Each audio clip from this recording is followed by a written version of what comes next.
pigeon mort sur le trottoir, puis un deuxième, puis un troisième. Comme elle avait beaucoup picolé, elle avait décidé de rentrer à pied.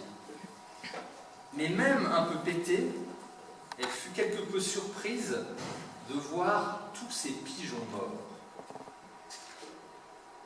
Au début, elle mit ça sur le compte de son état d'ébriété, quoique légère. Et puis, au 6e pigeon, elle décida de le toucher du bout de la chaussure pour voir s'il était bien mort. Il était bien mort. Elle continua son bonhomme de chemin, plus très bonhomme, en pensant qu'elle aurait peut-être mieux fait de prendre un taxi.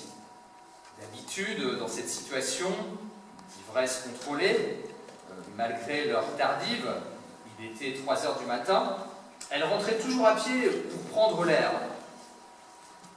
L'air de rien, il paraissait un peu vicié cette nuit-là. Ce qui l'étonnait, c'est que les pigeons morts, elle en dénombrait maintenant 9, étaient tous sur son chemin. Elle n'en voyait pas la trace sur le trottoir d'en face. Elle décida donc de changer de trottoir. Mais quelques mètres plus loin, de nouveau un pigeon mort ornait sa route, puis un autre, jusqu'à ce qu'elle parvienne au chiffre de 19. Elle avait maintenant l'impression qu'ils avaient été posés là comme les petits cailloux par le petit poussé. Elle retraversa le trottoir car elle approchait de son appartement et elle vit de nouveau un pigeon mort et dans un geste de dépit s'apprêta à lui donner un coup de pied quand le volatile s'envola, provoquant une grande frayeur chez elle.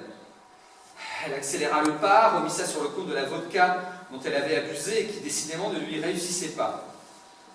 Elle continua à slalomer entre les cadavres de pigeons et arriva fourbue devant sa porte. Là, elle aperçut une masse sombre, beaucoup plus imposante qu'un pigeon. Son cœur battait plus fort au fur et à mesure qu'elle s'en approchait. Elle n'en crut pas ses yeux. C'était un chien, et il était tout aussi mort que ses collègues animaux pigeons. Elle enjamba la bête et monta à toute vitesse, moins son degré d'alcoolémie, les escaliers jusqu'au 5e étage, ouvrit fébrilement sa porte et là claqua derrière elle. Elle actionna tous les verrous et fondit en larmes. Elle mit 5 bonnes minutes pour atteindre les toilettes. Elle se déshabilla, fit pipi et gagna sa chambre. Elle se coucha avec comme elle avait la tête qui tournait. Elle ralluma la lumière en disant « Putain !» chercha une boîte de Doliprane, ne la trouva pas, retourna aux toilettes, se mit à genoux au-dessus du WC, s'enfonça 2 doigts dans la bouche et essaya de vomir, mais ça ne venait pas. Elle se contentait de cracher, et puis elle s'assoupit et commença à s'endormir.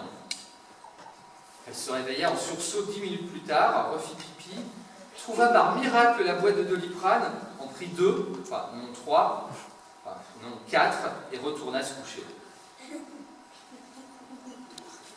Elle n'arrivait pas à dormir. Elle pensait aux pigeons morts sur le trottoir. Est-ce qu'elle avait bien vu? N'avait-elle pas rêvé? Non, elle n'avait pas rêvé. Elle avait trop bu, c'est sûr, et puis trop fumé aussi. Pourtant, 1, elle ne devait pas aller à cette soirée. 2, elle devait rentrer par le dernier métro au plus tard. 3, elle ne devait pas boire. 4, elle ne devait pas recommencer à fumer. Encore une fois, elle avait eu tout faux.